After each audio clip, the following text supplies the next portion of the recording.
हे श्रोतागण, शिव और शक्ति की स्थिति और लीला मां भुवनेश्वरी की इच्छा से ही हुई है। मां का रहस्य जानना कठिन ही नहीं, अति कठिन है।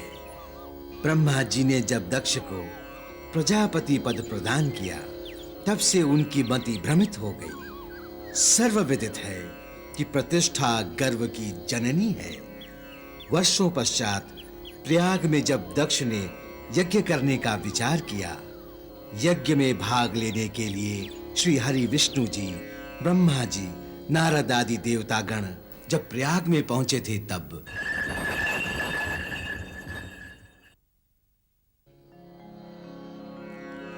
जगद्गुरो नमस्तुभ्यं शिवाय शिवदाय च योगीन्द्राणां च योगीन्द्र गुरूणां गुरवे नमः। मृत्योर्मृत्युस्वरूपेण मृत्युसंसारखण्डन मृत्योरीश मृत्युबीज मृत्युंजय नमोस्तुते। हे देवेश्वर भोलेनाथ जी,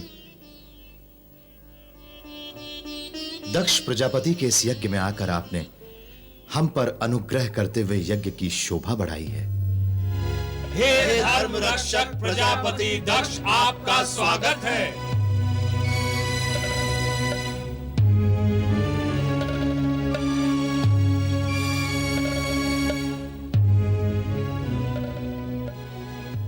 शिष्टाचार हमारी संस्कृति का एक अभिन्न अंग है। अपने से बड़ों का सम्मान करने और उनका आशीर्वाद प्राप्त करने से कल्याण ही होता है।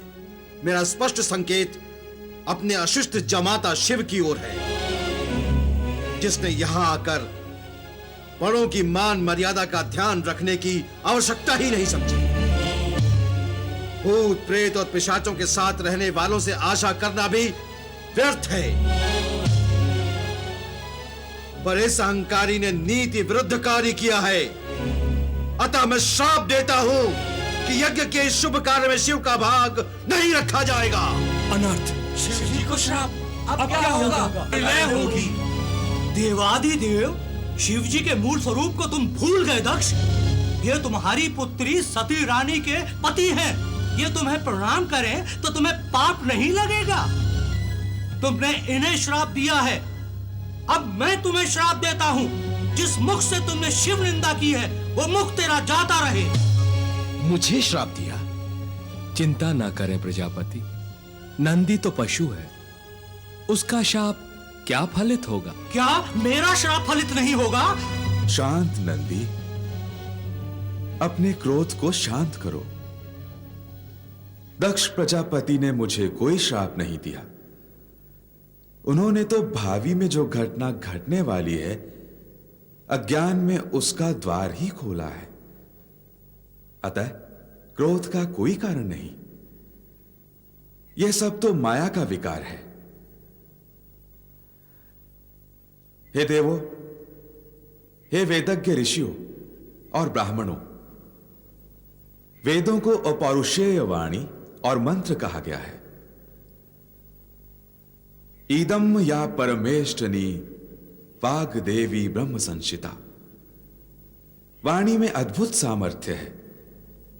इस वाणी से शीतल जल, तप्त अग्नि दोनों का उदय होता है। अतः क्रोध का कोई कारण नहीं।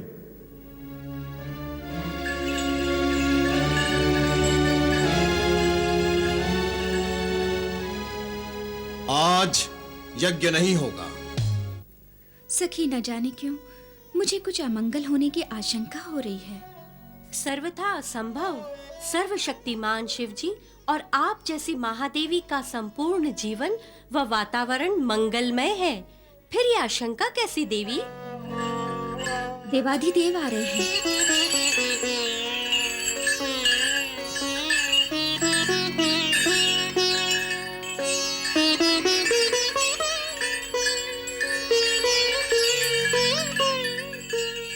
नंदी, प्रभु चर्चा किए बिना चले गए। प्रयाग में यज्ञ तो 7 दिन चलने वाला था, इतनी शीघ्र लौट आए? वहाँ तो वाक युद्ध छिड़ गया था। हाँ हाँ, वाक युद्ध। उस बुद्धिहीन और अहंकारी ने मेरा अपमान किया। आपका अपमान उन्होंने किया? हाँ हाँ, मेरा अपमान किया। मैंने जब यज्ञशाला में प्रवेश किया तो सभी मेरे सम्मान में उठ खड़े हुए, किंतु अपने आप को सर्वश्रेष्ठ समझने वाला वो भभूतनाथ बैठा रहा। माता पिता रहित में अपने से बड़ों को सम्मान देने के वो संस्कार आएंगे भी कहां से? कैसे है माता पिता रहित?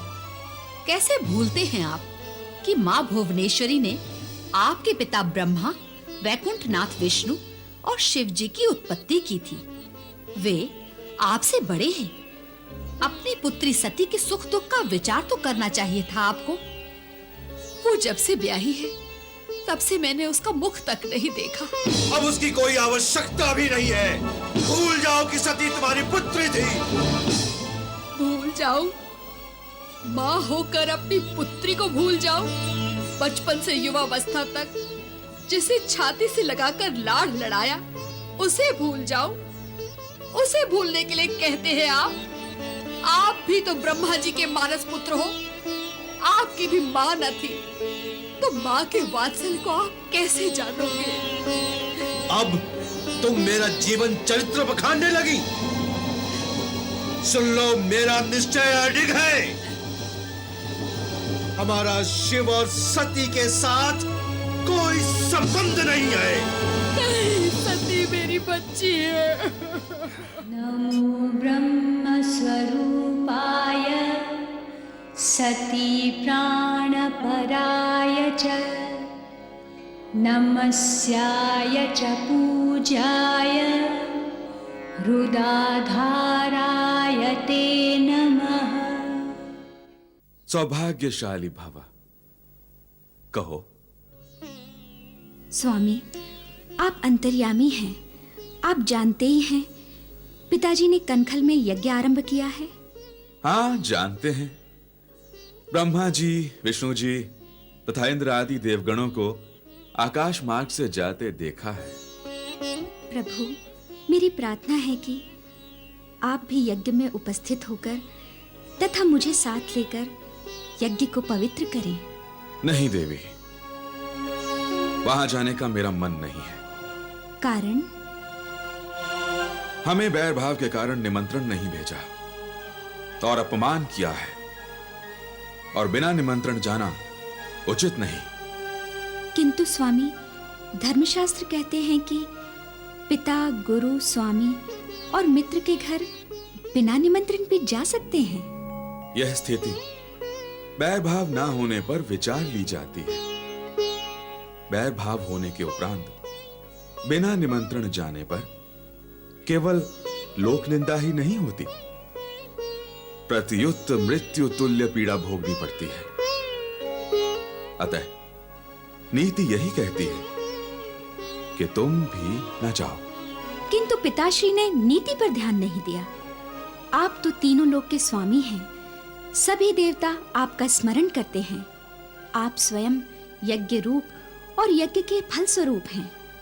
आपसे यज्ञ पवित्र और पूर्ण होता है, और पिताजी ने आपको यज्ञ में आमंत्रित नहीं किया, फिर उनका यज्ञ पूर्ण कैसे होगा? क्या हुआ है पिताजी को जो ये भी विचार न कर सके कि आपका अपमान मेरा अपमान है? आप आज्ञा दें तो मैं वहां जाकर उनकी दुर्भावना का कारण पूछूं। ना जाना ही उचित होगा। जहां मान नहीं वहां क्यों जाना?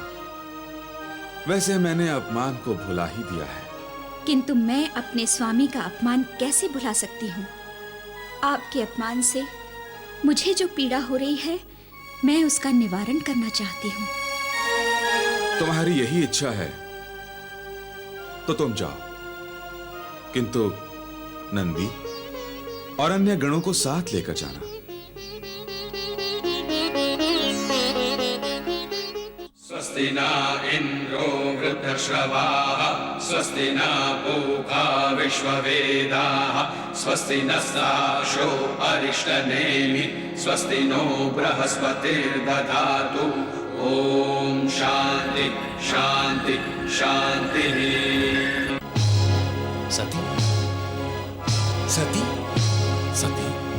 पिताजी, माँ। सती, मेरी पुत्री।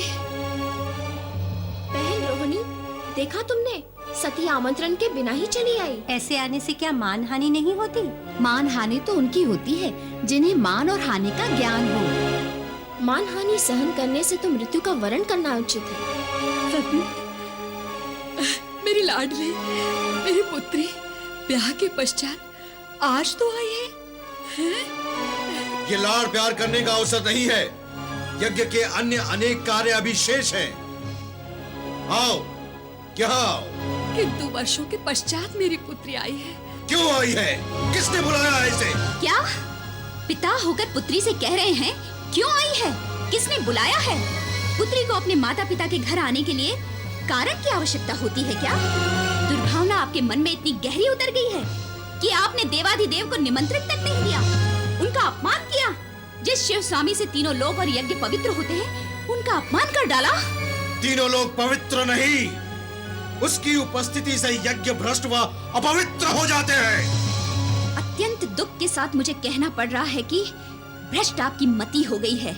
आपको पिता कहते हुए भी मुझे लाज आ रही है। वैकुंठनाथ, आप भी मौन हैं। शिव जी अनुपस्थित हैं, तो क्या हुआ? आप तो उपस्थित हैं। आप ये क्यों भूल बैठे कि वेद जिसको सरगुण निर्गुण कहकर स्तुति करते हैं, वे परान पर ब्रह्म शिव तो आए नहीं हैं। क्या देवाधिदेव की अनुपस्थिति में यज्ञ पूर्ण हो सकता है? श्री हरि उत्तर दीजिए। सृष्टि के सृजनहार ब्रह्मा जी भी यहाँ विराजमान हैं। शुक्ल यजुर्वेद में लिखा है, तन में मन शिव संकल्प मस्तु। शिव का अर्थ है कल्याण। ब्रह्मदेव कहिए तो आप तो पंचमुखी थे, आपका एक मुख गिर क्यों गया? इसलिए कि आपने शिव निंदा की थी। सती, तुम मेरे अतिथियों का अपमान कर रही हो। नहीं पिताजी, नहीं, मैं अपमान नहीं कर रही हूँ। मैं इनके स्मृति पटल पर पड़े आवरण को हटा रही हूँ कि माँ आद्य शक्ति की ये 3 संतान ब्रह्मा, विष्णु, महेश और यहाँ विराजमान 2 अपने तीसरे संगी साथी का अपमान किस कारण कर रहे हैं? हे ऋषि मुनियों, मनुष्य के मन में व्याप्त अंधकार को आप ज्ञान का दीप जलाकर सही दृष्टि से देखने की शक्ति प्रदान करते हैं। फिर आमूल अंधकार में डूबे दक्ष प्रजापति को ज्ञान, दृष्टि और प्रकाश देने की अपेक्षा अहंकार रूपी अंधकार को और भी अधिक घना करने में आप सहायक क्यों हुए हैं? उत्तर दीजिए। सती, बहुत हुआ। सुन ले, अब मेरा और तेरा पिता पुत्री का भी संबंध नहीं रहा। सुन ले, एक बार नहीं, सहस्त्र बार सुन ले कि तेरा पति नंगा अवधूत है, अपवित्र है, जो शमशान में पड़ा रहने वाला निर्लज्ज, नंग ढलंग, अघोरी, दुष्ट है। मौन हो जाइए पिताजी, मौन हो जाइए। अब सहा नहीं जाता। स्वामी की निंदा सुनना पाप है और ये पाप मुझसे हुआ है। स्वामी की अवज्ञा करके उन्होंने मुझे यहाँ आने से वर्जा था, किंतु पिता के प्रेम में मैं यहाँ आई और ये पाप कर बैठी। अब तो मुझे प्रायश्चित करना होगा। स्वामी की अवज्ञा करके उनकी निंदा सुनने का जो महापाप मैंने किया है, उसका प्रायश्चित किए बिना मेरी गति नहीं।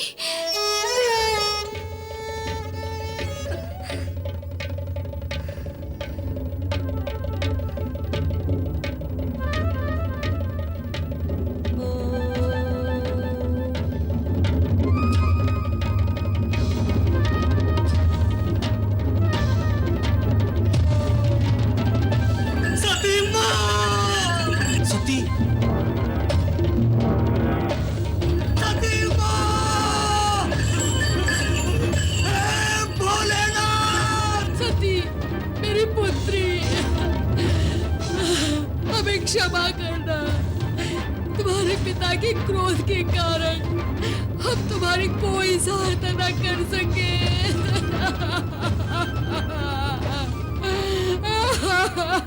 हे प्रभु, हे भोलेनाथ, सती माँ ने, माँ सती ने अपना बलि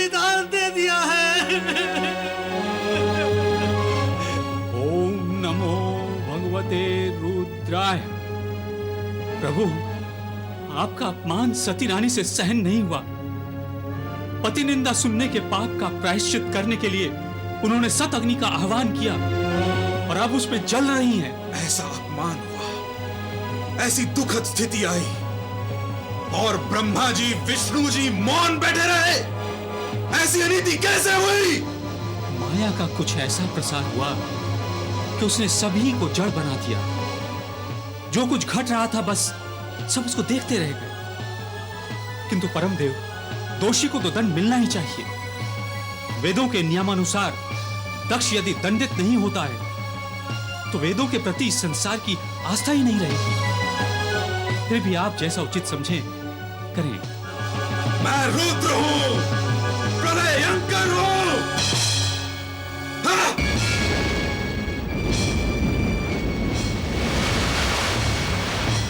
जय महाकाल। वीरभद्र, सती के बलिदान का प्रतिशोध लेना है। कनखल में जाकर दक्ष का यज्ञ बंद कर दो, उसका वध कर दो। जाओ। प्रभु प्रलयंकर की आज्ञा का पालन होगा। जय महाकाल। जय महाकाल। जय महाकाल। दक्ष, ये लो, कर लो अपनी रक्षा।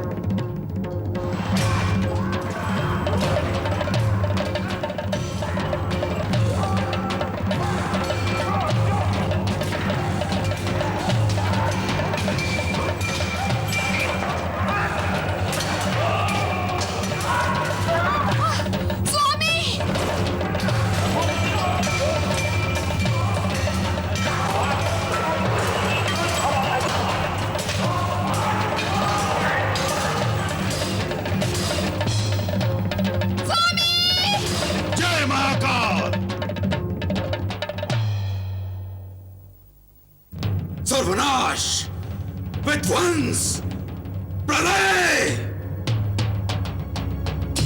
क्षमा देवादिदेव, क्षमा। दक्ष को क्षमा करें देव। हे देवाधिदेव, मेरे अज्ञानी पुत्र दक्ष ने आपकी महत्ता का ज्ञान न होने पर आपका अपमान करके अपराध किया है।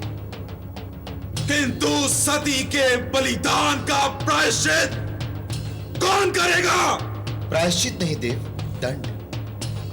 दक्ष को अपने अपराध का दंड मिल चुका है। वीरभद्र ने उसका वध कर दिया है। किंतु सब ये सत्य कैसे भूल गए कि सती आद्य शक्ति मां भुवनेश्वरी का अवतार थी? हे सदाशिव, यदि सती आद्य शक्ति का अवतार थी तो इस सत्य को स्वीकार करना ही होगा। जो कुछ घटित हुआ वो मां जगत जननी आद्य शक्ति की इच्छा से ही हुआ। यह सब उन्हीं की रचना थी। अतः मां के इस विधान को मानकर आप दक्ष को क्षमा करें। हमारी आपसे इस समय यही प्रार्थना है कि आप कनखल चलें और वहां दक्ष को जीवन दान देकर यज्ञ की पूर्ण आहुति करें।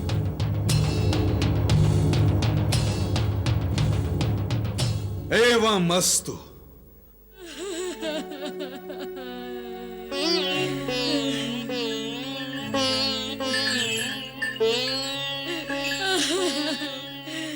शिव शंकर, हे भोलेनाथ, हे सदाशिव, मुझे भागिन पर दया करो। मेरे पति को जीवित कर मुझे सुहाग दान दो। मुझे सुहाग दान दो। मुझ पर दया करो प्रभु, मुझ पर दया करो। मेरे पति को जीवित कर दो। अस्तु कल्याणा। पशु का मस्तक। पर माँ, पिताजी जीवित तो हो गए।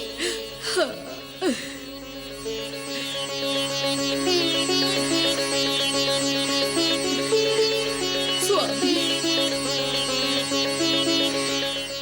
देवाधिदेव, आपका आदि अंत नहीं जाना जा सकता।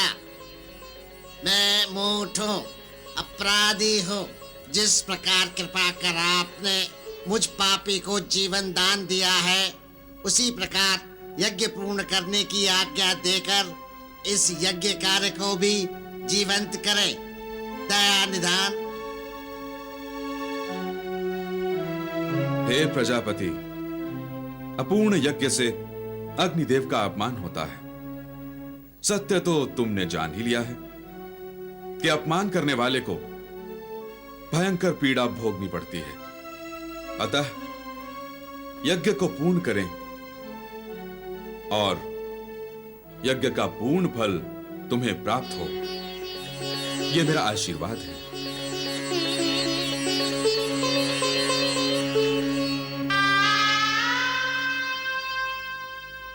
सती रानी, तुमने तो कहा था तुम शत्रुनाशक, कामादि दोष निवर्तक और यज्ञगत चंद्र और सोम का भरण पोषण करती हो, और तुम ही चली गई। यह अग्नि साधारण अग्नि नहीं है महादेव जी। यह सती रानी की शक्ति से प्रकट हुई वैश्वानर समसत अग्नि है। तो अब इस दिव्य अग्नि की ज्योत संसार के सभी स्त्री पुरुषों को शक्ति प्रदान करेगी। ओम।